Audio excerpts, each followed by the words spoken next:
الحمدللہ وکفا وسلام علی عباده الذین اصطفى خصوصا علی سید الرسل وخاتم الانبیاء وعلی آلہ واصحابہ الاتقیاء الذین هم خلاصة العرب وخیر الخلائق بعد الانبیاء. اما بعد فاعوذ باللہ من الشیطان الرجیم. بسم اللہ الرحمن الرحیم. وَأَنَّهُ لَمَّا قَامَ عَبْدُ اللَّهِ يَدْعُوهُ كَادُوا يَكُونُونَ عَلَيْهِ لِبَدًا. صدق اللہ العظیم. گرامی قدر سامعین، عبد بندہ کو کہتے ہیں، اور بندہ وہ ہوتا ہے جس میں بندگی اور عاجزی پائی جائے. آج کے عنوان میں عبدیت مصطفیٰ، بشریت مصطفیٰ صلی اللہ علیہ وسلم کا عنوان زیر غور رہے گا. یہ ایک حقیقت ہے کہ تمام بندوں میں سے اللہ کی سب سے زیادہ بندگی آپ صلی اللہ علیہ وسلم نے فرمائی ہے. اللہ رب العزت کے سامنے سب سے زیادہ عاجزی اور انکساری آپ صلی اللہ علیہ وسلم نے ہی کی ہے. اس لیے اللہ کے حقیقی بندے اور کامل انسان امام الانبیاء صلی اللہ علیہ وسلم ہی ہیں. اگر آپ قرآن مقدس کے اندر غور فرمائیں تو اس نتیجے پر پہنچیں گے کہ عموماً اللہ تعالی نے تمام انبیاء کرام علیہم الصلاۃ والسلام کا ذکر ان کا نام لے کر کیا ہے، لیکن اکثر مقامات پر پیغمبر علیہ الصلاۃ والسلام کا ذکر کرتے ہوئے نہ تو اللہ تعالیٰ نے آپ کا نام لیا ہے اور نہ ہی آپ کا کوئی اور وصف ذکر کیا ہے، بلکہ آپ صلی اللہ علیہ وسلم کو صرف عبد کے لفظ سے یاد فرمایا ہے. دیکھیے، سبحان الذی اسری بعبدہ، پاک ہے وہ ذات جس نے اپنے بندے کو سیر کرائی. اسی طرح الحمدللہ الذی انزل علی عبدہ الکتاب، تمام تعریفیں اس ذات کے لیے ہے جس نے اپنے بندے پر کتاب نازل فرمائی. تبارک الذی نزل الفرقان علی عبدہ، برکت والی ہے وہ ذات جس نے اپنے بندے پر فرقان نازل فرمایا. فاوحی الی عبدہ ما اوحی، پھر اس نے اپنے بندے پر جو وہی فرمانا تھی فرما دی. وَأَنَّهُ لَمَّا قَامَ عَبْدُ اللَّهِ يَدْعُوهُ كَادُوا يَكُونُونَ عَلَيْهِ لِبَدًا، اور یہ کہ جب اللہ کا بندہ اس کی پکار کے لیے کھڑا ہوا تو اس پر لوگ گروہ کے گروہ جمع ہوئے. غور فرمائیں، ان تمام مقامات پر آپ صلی اللہ علیہ وسلم کا نام نہیں لیا گیا، بلکہ صرف اور صرف لفظ عبد کا استعمال کیا گیا. حالانکہ اگر دیگر انبیاء کرام علیہ السلام کے لیے اللہ تعالیٰ نے عبد کا لفظ استعمال کیا بھی ہے تو ساتھ ان کا نام بھی لیا ہے. ذکر رحمت ربی کا عبدہ زکریا، یہ ذکر ہے تیرے رب کی رحمت کا اپنے بندہ زکریا علیہ السلام پر.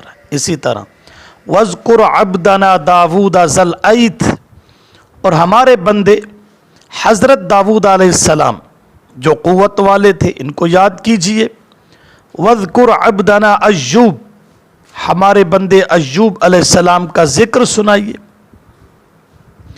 وَاذْكُرْ عِبَادَنَا ابراہیم واسحاق ویعقوب، اور ہمارے بندوں ابراہیم علیہ السلام اور اسحاق علیہ السلام اور یعقوب علیہ السلام کو یاد کیجئے.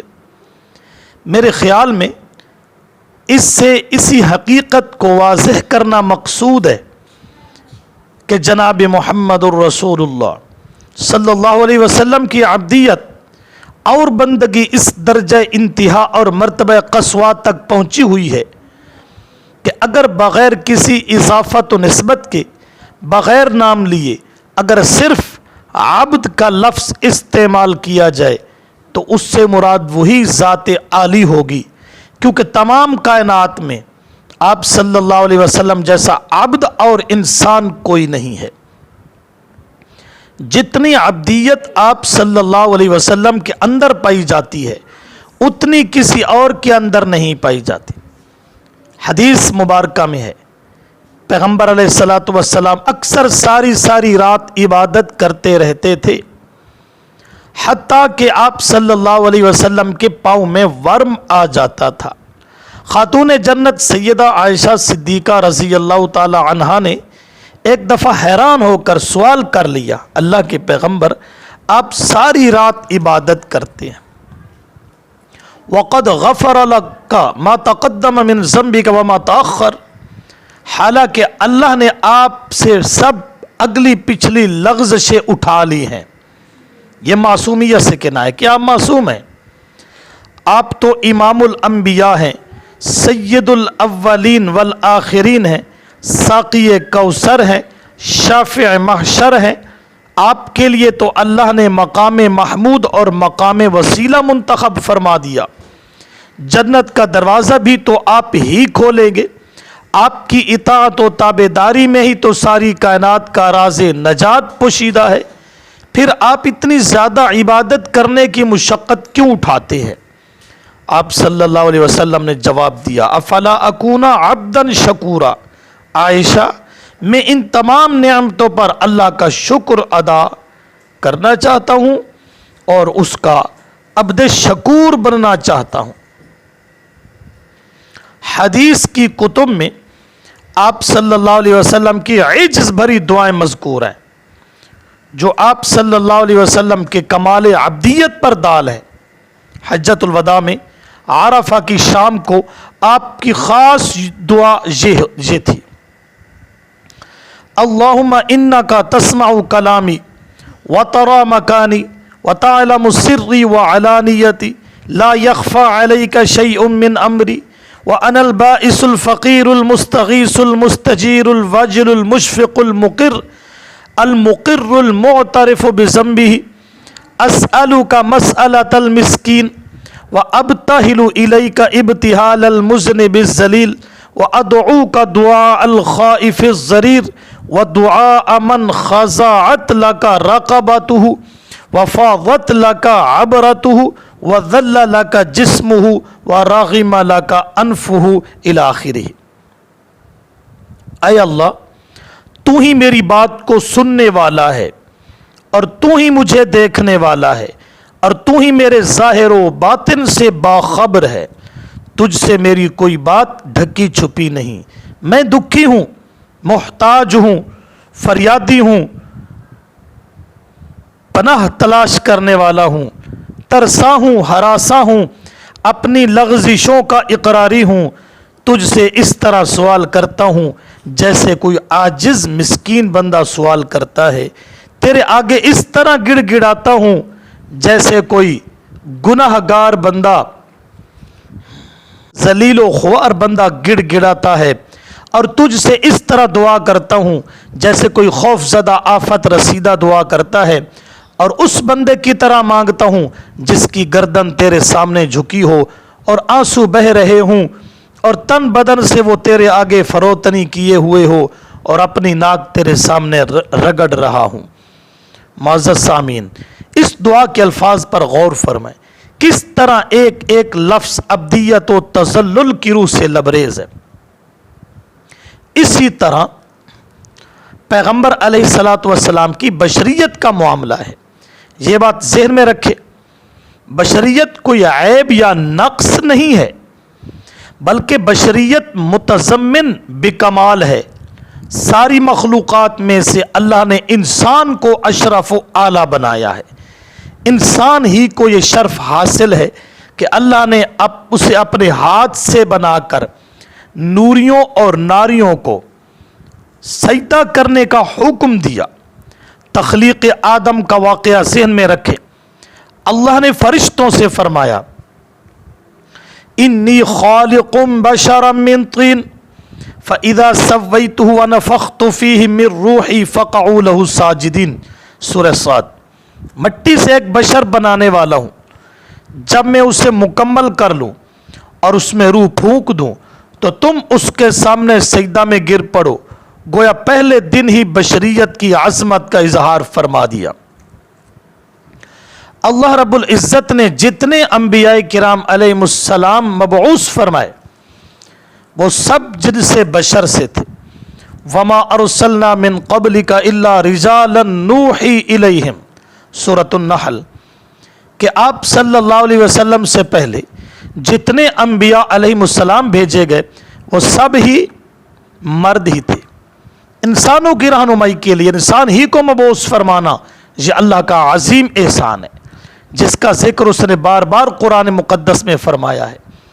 گویا ہر نبی کے سر پر دو تاج ہوتے ہیں، ایک تاج بشریت کا اور دوسرا تاج نبوت کا۔ ہمارے پیغمبر محمد الرسول اللہ صلی اللہ علیہ وسلم کے سر پر ایک تیسرا تاج بھی سجایا گیا اور وہ ہے ختم نبوت کا تاج۔ کفار کو اس بات پر تعجب تھا کہ بشر اور انسان کو نبی کیوں کر بنا دیا گیا۔ اللہ نے ان کا یہ اعتراض نقل فرما کر اس کا جواب دیا۔ وَمَا مَنَعَ النَّاسَ أَن يُؤْمِنُوا إِذْ جَاءَهُمُ الْهُدَى إِلَّا أَن قَالُوا أَبَعَثَ اللَّهُ بَشَرًا رَسُولًا، سورۃ الاسراء۔ لوگوں کے ہاں جب ہدایت پہنچی تو ان کو ایمان لانے سے اس بات نے روکے رکھا، کہنے لگے کہ اللہ نے بشر کو رسول بنا کر بھیج دیا ہے۔ قُل لَوْ كَانَ فِي الْأَرْضِ مَلَائِكَةٌ يَمْشُونَ مُطْمَئِنِّينَ لَنَزَّلْنَا عَلَيْهِم مِّنَ السَّمَاءِ مَلَكًا رَّسُولًا۔ میرے پیغمبر صلی اللہ علیہ وسلم جواب دیں، اگر زمین پر نورانی مخلوق رہتی، فرشتے چلتے بستے ہوتے تو ہم ان کی ہدایت کے لیے آسمان سے کوئی نوری فرشتہ رسول بنا کر بھیج دیتے۔ چونکہ ہدایت اور رہنمائی انسانوں کی مقصود ہے، اس لیے انسان ہی کو منتخب فرمایا گیا ہے۔ گرامی قدر سامعین، یہ بات ذہن میں رکھیں کہ کفار کا انبیاء کرام کو بشر کہنا بطور الزام کے نہ تھا بلکہ تعجب کے طور پہ تھا۔ کفار کے اعتراضات دو قسم کے ہیں، الزامات و بہتان، دوسرا تعجبات۔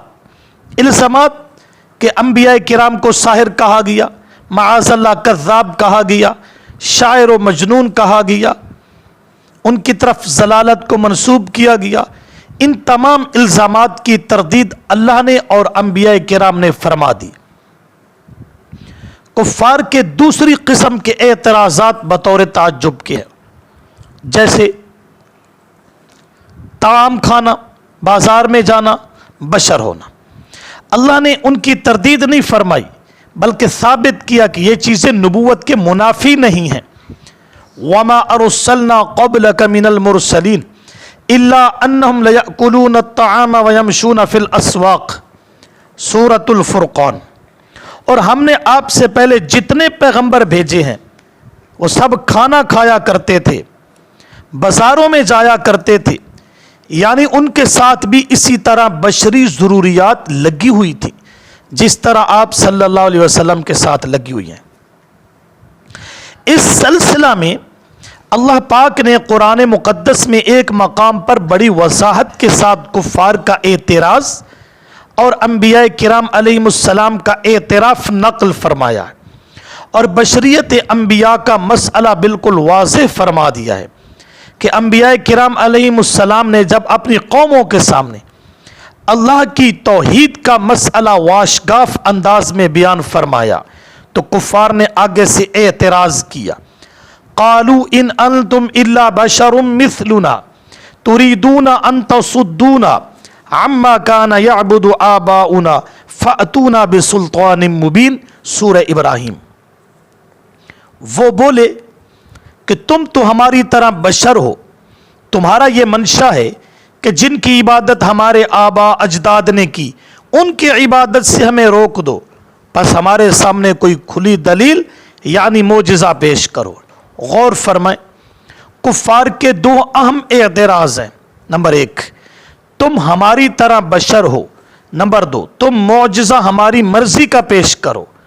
اب انبیاء کرام علیہ السلام نے ان کے جواب میں کیا فرمایا؟